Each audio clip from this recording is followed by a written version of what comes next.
जेठानियां तो होती ही खड़ूस हैं। जेठानियां सोचती हैं देवरानी नहीं नौकरानी आ गई है। अपना काम भी हम देवरानियों से ही करवाती हैं। बोल तो तुम सही रही हो बेटा, मेरी भी जेठानी एक नंबर की कामचोर है। सभी के मुंह से अपनी अपनी जेठानियों की बुराई सुनकर एक बार फिर कविता काफी ज्यादा डर जाती है और अंदर जाकर अपनी माँ की फोटो को लेकर बैठकर बातें करती है। माँ, सब कहते हैं कि जेठानियां बुरी होती हैं। वो देवरानी के आने के बाद उनके साथ बहुत गंदा बर्ताव करती हैं। मैं कैसे वहाँ रहूंगी। कविता अपनी माँ की फोटो से बात कर ही रही होती है कि तभी उसके पिता वहां आते हैं और अपनी बेटी से कहते हैं, तुम्हारी माँ और बड़ी माँ की कभी बनी नहीं।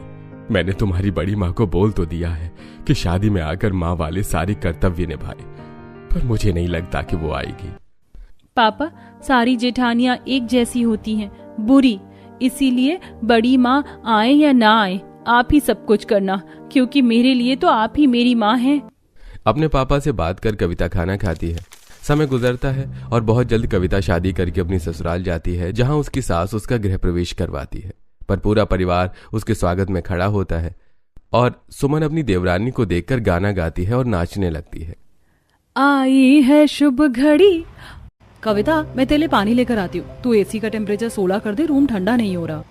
आज से पहले कविता ने कभी एसी के रिमोट को इस्तेमाल नहीं किया था, इसलिए वो टेम्परेचर कम करने के बदले बढ़ा देती है। कुछ देर में जब नेहा और उसकी माँ वहां आते हैं तो नेहा की माँ एसी का बढ़ा टेम्परेचर देखकर कविता को डांटने लगती है और खुद रिमोट से उसे कम करती है। ऐसे ही इतनी ज्यादा गर्मी हो रही है, तू क्या हमें गर्मी से मारना चाहती है? बिन माँ की बेटी है, कुछ आता तो है नहीं। माँ होती तब तो कुछ सिखाती। नेहा, मैंने तुझे कितनी बार बोला है इस गरीब को अपने घर मत लाया कर। माँ, थोड़ा सोच समझ कर बोलो, वो मेरी किताब देने आई है और कविता मेरी बहुत अच्छी दोस्त है। नेहा अपनी माँ को शांत करवा रही होती है, पर कविता को नेहा की माँ की बातें काफी बुरी लगती हैं और वो रोती हुई अपने घर आती है और कमरे में बैठकर अपनी माँ की फोटो से बातें करती है। माँ, हर कोई मुझे बिन माँ की बेटी कहता है। अगर आज तुम मेरे साथ होती तो मुझे कोई ऐसा ताना नहीं देता और तुम मुझे सब कुछ सिखाती। अब इसी तरह कुछ दिन बीत जाते हैं और एक दिन कविता की पड़ोस की भाभी उसके घर आती है।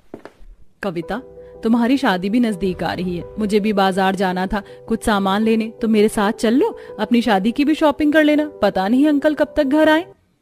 हाँ भाभी, बस मैं दरवाजे पर ताला मार दूं, फिर चलते हैं। कविता ताला चाबी लेकर दरवाजे पर ताला लगाती है और अपनी भाभी के साथ